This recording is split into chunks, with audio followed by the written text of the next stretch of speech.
Hola chicos, ¿cómo están? Bueno, hoy paso por acá para contarles una historia de una familia de la época colonial, más específicamente de 1810, y ellos son los Ascuénaga. Y esta historia dice así. En la casa de la familia Ascuénaga, una familia de élite de Buenos Aires, la primera en levantarse era Ramona, una negra que hacía ya mucho tiempo habían comprado como esclava. Ramona tomaba unos mates y enseguida preparaba el desayuno para todos.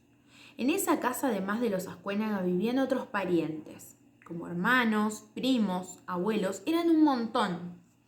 Don Fernando, el padre de la casa, enseguida se vestía con la ropa que cosía su propia mujer, tomaba el bastón, su galera y salía para encontrarse en el café con otros hombres importantes donde conversaban de negocios y política.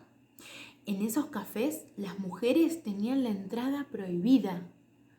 En 1810 solamente los hombres tomaban decisiones importantes.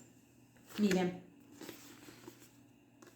así eran los días, comenzaban los días de los Ascuénaga. La ven ahí a Ramona, al padre de la casa, en la calle, con otros vendedores. ¿Los ven a los vendedores?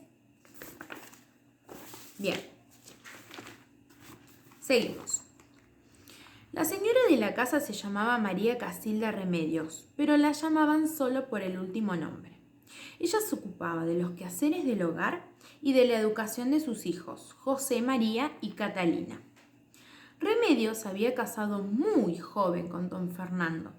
Sus padres le habían elegido este marido para ella y desde el día de su casamiento estaba mucho tiempo en su casa cosiendo, bordando y preparando a su niña para que se convirtiera en una buena esposa. Cuando llegaba la hora del almuerzo, todos se reunían alrededor de la mesa y saboreaban las delicias que cocinaba Ramona. La carbonada era su especialidad. Cuando terminaban de comer, todos dormían una larga siesta. Miren, el padre se sentaba en la cabecera de la mesa, ¿lo ven?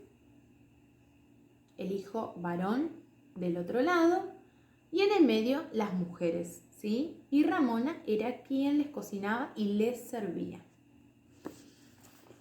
Bien, seguimos. José María y Catalina se acostaban sin chistar, porque en esa época los padres eran muy severos y los chicos no podían contradecirlos, sino eran castigados. José María, a pesar de ser chico, trabajaba la mayor parte del tiempo como su papá y también iba a la escuela donde aprendía a leer y a escribir. Catalina, en cambio, iba al convento, un lugar donde las monjas le enseñaban a rezar y después volvía a su hogar para seguir aprendiendo con su mamá las cosas que todas las niñas de bien tenían que saber. A ella le encantaba surcir. Ni José María ni Catalina tenían mucho tiempo para jugar. Tampoco tenían juguetes, pero cuando tenían un tiempo libre jugaban a la rayuela.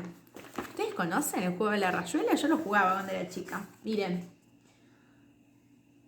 Ahí está José María, que él sí aprendía a leer y a escribir. Y Catalina, que en sus ratos libres jugaba a la rayuela. Ahí está Ramona también haciendo las tareas de la casa. Bien.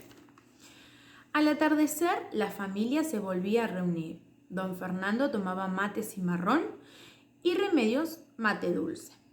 Los chicos disfrutaban de los deliciosos alfeñiques, los caramelos que cocinaba Ramona, las únicas golosinas que existían.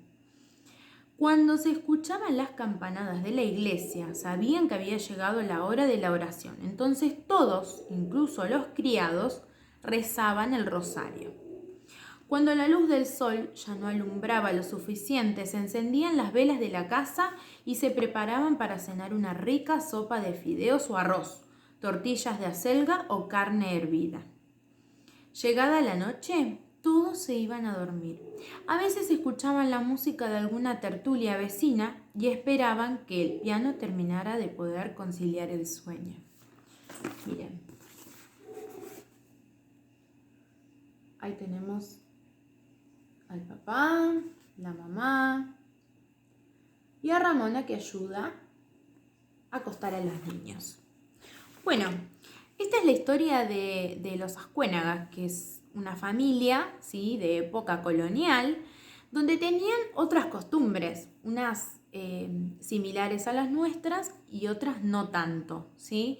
Hay muchas cosas que cambiaron durante todo este tiempo, que antes algunas cosas parecían normales y eran costumbre y eran hábito, y ahora ya no son tan así, ¿sí? Hay muchas cosas que cambiaron y el desafío de ustedes va a ser comparar todas estas cosas que fueron cambiando con la actualidad, ¿sí? Vamos a ver qué diferencias descubren ustedes con lo que hacían antes las familias en este territorio y qué hacen ahora las familias en el mismo lugar, ¿sí? Les mando un beso y cualquier duda me consultan.